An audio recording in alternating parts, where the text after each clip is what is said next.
안녕하십니까. 박훈탁TV입니다.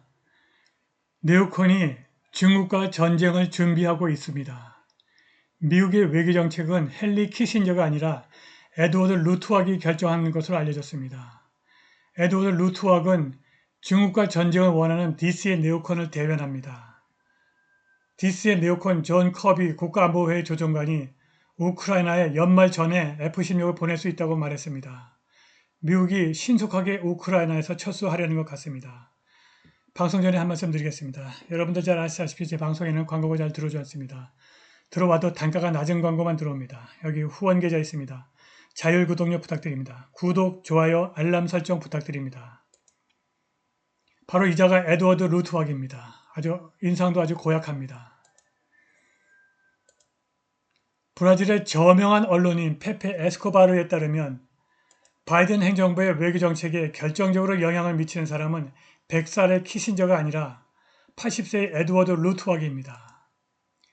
눈에 띄게 호의적인 시진핑이 100세 중국의 오랜 친구 헨리 키신저를 영접하는 장면이 사진 촬영되었습니다. 키신저는 미국 행정부를 대표하지 않으며 이번 방문은 점점 더 까다로워지는 미중 관계를 개선하려는 비공식적인 개인의 시도였습니다. 지정학에 관련된 모든 사람들은 전설적인 키신저의 공식을 알고 있습니다. 미국의 적이 되는 것은 위험하고 미국의 친구가 되는 것은 치명적입니다. 역사는 일본과 한국에서 독일, 프랑스의 우크라이나에 이르기까지 사례가 풍부합니다. 그런데 상당수 중국 학자들은 미국이 적이 되는 것은 위험하지만 중국 같은 주권 문명 국가는 미국이 적이 되어도 얼마든지 위험을 관리할 수 있다고 생각합니다. 에스코바르는 현재 미국 행정부의 뒷방에서 실제로 외교정책을 결정하는 주체는 키신저의 세간을 이목을 끄는 평화 이니셔티브가 아니라 극도로 전투적인 에드워드 루트웍의 생각이라고 말합니다.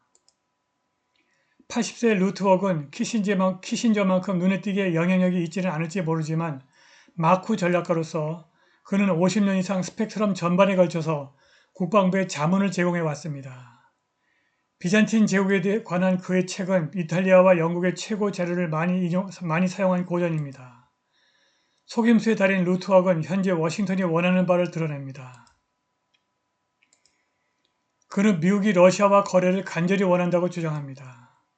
유능한 외교관인 CIA 국장 윌리엄 번스가 러시아 외무정보부 수장 세르게이 나르시킨에게 전화를 걸어 프리고진이 반란에 미국이 개입하지 않았다고 문제를 바로잡으려고 한 이유는 더 무제한적인 것에 대해 걱정할 다른 것이 있기 때문이라고 그가 말합니다. 루트왁이 언급한 그 무제한은 전쟁 준비에 대한 시진핑의 추진력입니다. 그리고 만약 전쟁이 일어난다면 루트왁은 당연히 중국이 질 것이라고 주장합니다. 그것은 워싱턴 DC를 지배하는 스트라우스 네오콘 사이코들의 망상과 정확하게 일치합니다. 루트왁은 식량 자급자족에 대한 중국의 추진력을 위협으로 간주합니다. 그는 시진핑의 중국인의 부흥이라는 개념이 위험천만한 무솔리니 물건이라면서 중국을 부흥시키기 위해서는 전쟁이 있어야 한다고 주장합니다.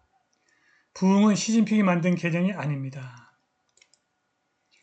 루트왁은 그의 임무를 수행하고 있습니다. 이것은 미국, 유럽, 우크라이나, 러시아가 아닙니다. 이것은 유일한 독재자에 관한 것입니다. 중국은 없습니다. 시진핑밖에 없습니다. 라고 그가 주장했습니다.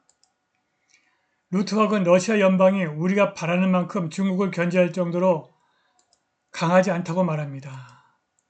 중국의 위협이라면 러시아가 무너지는 것을 우리는 원하지 않을 것이라고 루트왁은 설명합니다. 미국 외교정책이 우크라이나에서 빠져나오는 유턴을 진행 중이거나 시작하고 있습니다. 미국 주류 언론은 전적으로 유턴을 지지할 것이고 순진한 대중은 이를 따를 것입니다. 루트왁은 실제 전쟁은 중국에 있으며 중국은 패할 것이라고 말했습니다. 버런스 같은 바이든 주변의 비네오콘은 키예프를 대신하여 러시아와 영원한 전쟁을 하는 것이 대규모 전략적 실수임을 이해한 것 같습니다. 워싱턴은 베트남과 아프가니스탄에서 그랬던 것처럼 그냥 떠나버릴 수 있는 패권 국가입니다. 루트왁은 워싱턴이 이미 블랙락이 통제하고 있는 우크라이나에서 일종의 도덕적 승리를 선언한 다음 무기를 중국으로 옮길 것임을 시사했습니다. 그러나 중국과 브릭스 플러스가 근본이 통화를 만들어 미국 패권의 기반인 달러 헤게모니를 공격할 것이기 때문에 그것은 식은 죽 먹기가 아닐 것입니다. 달러 패권이 없으면 미국 자체가 중국과의 전쟁 자금을 조달해야 할 것입니다. 카터 행정부에서 백악관 안보보좌관을 지낸 찌빙근유 브레진스키가 1997년에 출판한 그랜드 체스보드에서 미국이 유라시아에서 떠오르는 패권 경쟁자를 지배해야 한다고 주장했는데 미국은 러시아와 중국의 전략적 파트너십에 등장에 직면했고 2017년에 사망한 브레진스키는 이 장면을 목격하지 못했습니다.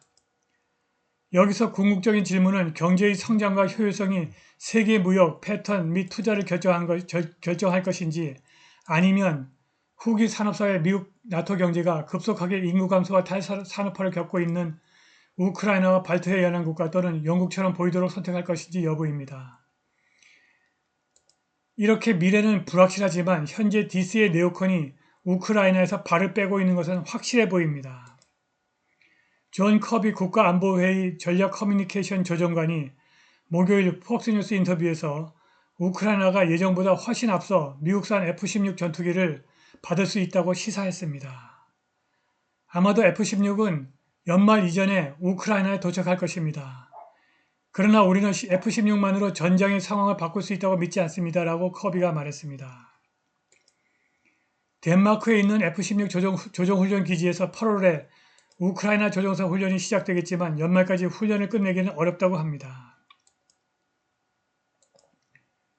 젤렌스키와 그의 최고 관리들은 더 발전된 무기가 전장에 더 빨리 도착할 것을 간청했습니다. 주류 언론이 우크라이나의 반격 실패를 인식했고 우크라이나 군 지도자들은 제공권을 촉구했습니다. 우크라이나 언론 역시 서방 전투기가 전반적으로 암울한 반격 과정에 거의 긍정적인 영향을 미치지 않을 수 있음을 인정하기 시작했습니다. 일주일 전 미 공군 더글라스 심스 중장은 F-16의 이전 조건이 이상적이 아니라고 말했습니다. 그는 러시아가 강력한 방공 능력을 가지고 있다고 강조하면서 도착할 수 있는 제트기의 수가 우크라이나의 반격의 향배를 바꾸지 않을 것임을 암시했습니다. 푸틴 대통령과 크렘린린 관리들은 서방이 공급한 제트기가 다른 외국 장비처럼 타버릴 것이라고 말했습니다. F-16이 우크라이나의 전황을 바꿀 수 있을지 여부는 이미 네오콘의 관심사가 아닙니다. 네오콘이 우크라이나에 F-16을 예정을 수년 앞당겨 제공하기로 한 것은 우크라이나의 반격이 아니라 우크라이나에서 미국의 신속한 철수를 정당화하기 위한 것입니다. 네오콘이 중국과 전쟁을 준비하고 있습니다. 오늘 방송은 여기까지입니다. 감사합니다.